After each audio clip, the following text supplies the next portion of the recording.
Good morning and welcome to the Breakfast Rundown with me, Zulfick Farzan. Now today is an important day for Sri Lanka as the central bank launches a new awareness campaign against the prohibited and illegal pyramid schemes. Now I'll have the details later on in this program.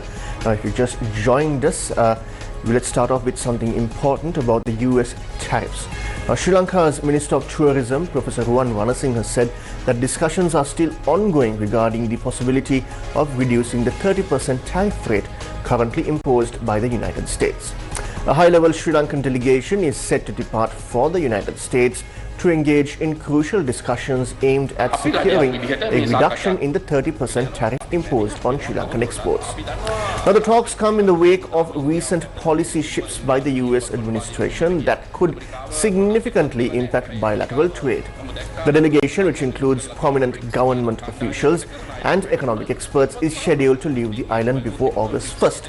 The visit is part of a broader diplomatic effort to strengthen trade ties and negotiate more favorable terms for Sri Lankan goods entering the US market. Among the key members of the delegation are going to be Central Bank Governor Dr. Nandalal Veerasinghe, Secretary to the Ministry of Trade, Commerce, Food Security and Cooperative Development Vimalendra Raja, Senior Presidential Advisor Daminda Hulangamo, and Sri Lanka's Ambassador to the United States Mahinda Samarasinghe. The team also includes members of a special expert committee appointed to assess the feasibility of securing US tariff relief. Now, the initiative follows a recent letter from US President Donald Trump to Sri Lankan President Anura Kumara Dissanayake, confirming a reduction in the reciprocal tariff rate from 44% to 30% on selected Sri Lankan exports. The revised tariff policy is slated to take effect on the 1st of August. Now, on related news, the EU's retaliatory tariffs on US exports have been delayed again, European Commission President Ursula von der Leyen has announced. The countermeasures, which were due to start on Tuesday, came in response to US President Donald Trump's initial import taxes on steel and aluminium. The EU's retaliation, which would have hit 21 billion euros worth of US goods, was first suspended in March. This break has been extended until early August. Von der Leyen told a press conference on Sunday. Now, EU trade ministers are expected to meet in Brussels today to discuss how to respond. It comes after Trump wrote a letter to von der Leyen announcing his plans to impose 30% tariffs on EU imports from 1st August. He warned that if the trade partner retaliated with import duties of their own against the US, he would hit back by raising tariffs above 30%. Now, the Central Bank of Sri Lanka has announced the commencement of Anti-Pyramid National Awareness Week from 14th to 18th July 2025, aimed at educating the public on the dangers and illegality of pyramid schemes. This nationwide initiative comes in response to a growing number of fraudulent investment schemes that have misled thousands of Sri Lankans with promises of high returns.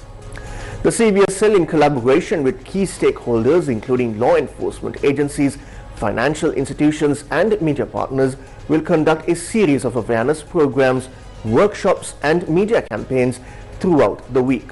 According to the Central Bank of Sri Lanka, pyramid schemes are prohibited under Section 83C of the Banking Act number 30 of 1988, and participation, whether direct or indirect, can result in legal consequences. Outreach activities will be carried out through 6,172 schools and 14,022 Grama Niladhari divisions island-wide, ensuring extensive grassroots level coverage and community engagement.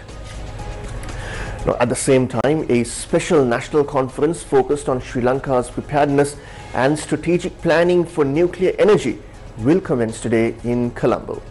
The event is organized by the Sri Lanka Atomic Energy Board. According to the statement from the Ministry of Power and Energy, the development and implementation of nuclear energy plans are considered a vital step toward ensuring the country's long-term energy security and enhancing electricity generation capacity. The conference will place particular emphasis on key areas such as governance, regulation, safety and technical training within the nuclear energy sector.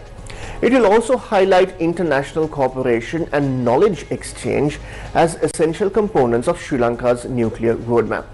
Participants will engage in discussions on emerging technological trends, environmental and social impacts, economic benefits, operational performance, legal and regulatory frameworks, and strategies to build public trust in nuclear energy.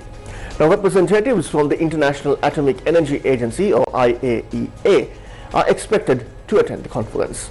The conference will run until July 18th, bringing together experts, policymakers, and stakeholders to shape the future of nuclear energy in the island nation.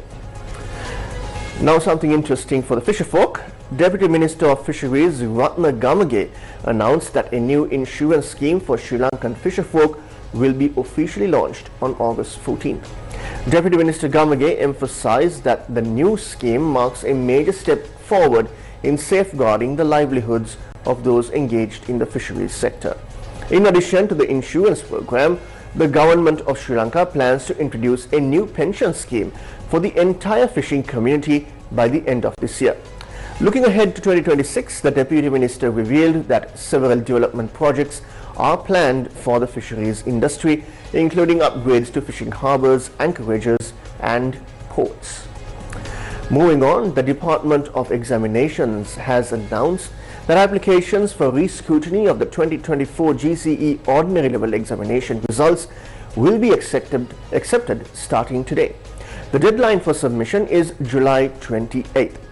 The results of the 2024 O-Level examination were officially released at midnight on July 10th. A total of 474,147 candidates sat for the examination, including 398,182 school candidates. Now, based on the results, 237,026 students have qualified to pursue advanced level studies. The re-scrutiny process allows candidates to request a review of their examination papers if they believe there may have been an error in the marking process. Now, 3 separate police teams have launched investigations into a shooting incident that occurred at a 2-storied residence located in Ganemulla. Initial inquiries have revealed that the homeowner, who is currently employed as a visa officer in Dubai, may have been targeted due to a dispute with organized criminal groups over visa arrangements.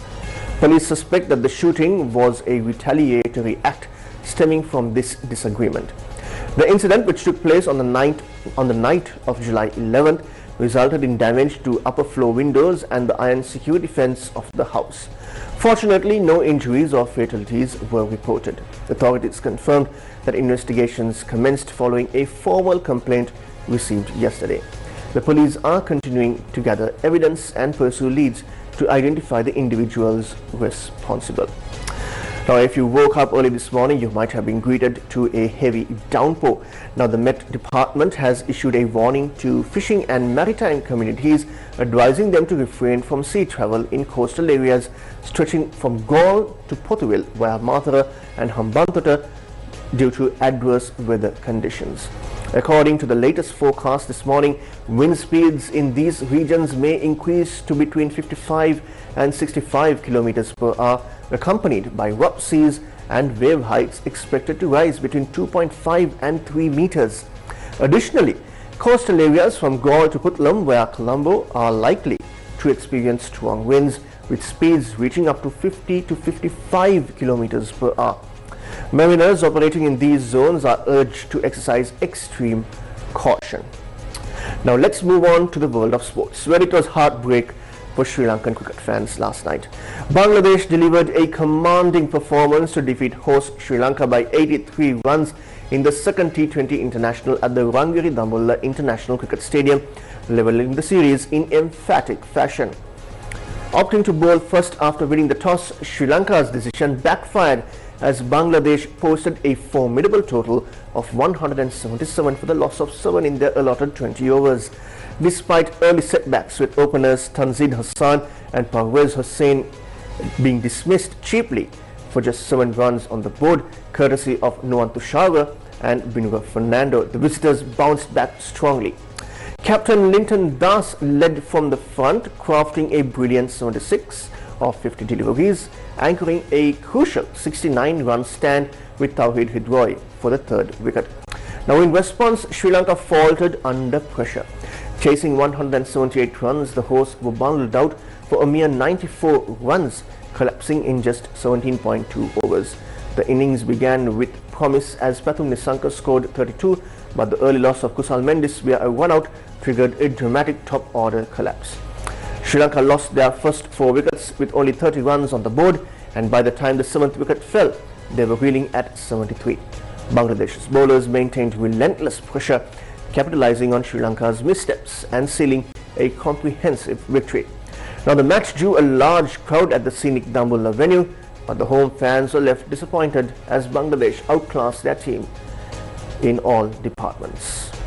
Now let's move on to the world of motorsports. Marc Marquez took his 4th consecutive Grand Prix win and his 9th MotoGP victory at the Sechsering as he dominated the German Grand Prix. The factory Ducati rider was unchallenged as he led the full distance from pole position. His brother Alex Marquez returned to familiar territory by finishing 2nd for Gresini Ducati, while his teammate Francisco Bagnaia came home 3rd in a dry but attritional race which saw just 10 finishes. Now moving on to the world of Wimbledon. World number 1 Yannick Sinner won his first Wimbledon title by wearing down Carlos Alcaraz in another high-quality Grand Slam final between the dominant forces of the men's game. Italy's Sinner claimed 4-6, 6-4, 6-4, 6-4 victory at the All England club, avenging his brutal French Open defeat by Spaniard world number 2 Alcaraz just 35 days ago. Sinner, who served a 3-month doping ban earlier this year, has claimed the 4th Grand Slam title of his career and a first major victory not on a hard court. Sinner's win stopped 22-year-old Alcaraz from becoming only the 5th man in the Open era to win 3 consecutive Wimbledon titles. And with that, we wrap this morning's edition of the Breakfast Rundown with me, Zulfick Farzan. But if you want to keep yourself updated with all what's happening here at home and across the world, follow us on our social media handles on X, Instagram, Facebook, YouTube, and also TikTok. Don't forget to visit our award-winning website www.newsfirst.lk as well, and at the same time subscribe to our WhatsApp channel and get all these stories onto your palm-held devices. Until I see you again, take care and stay safe.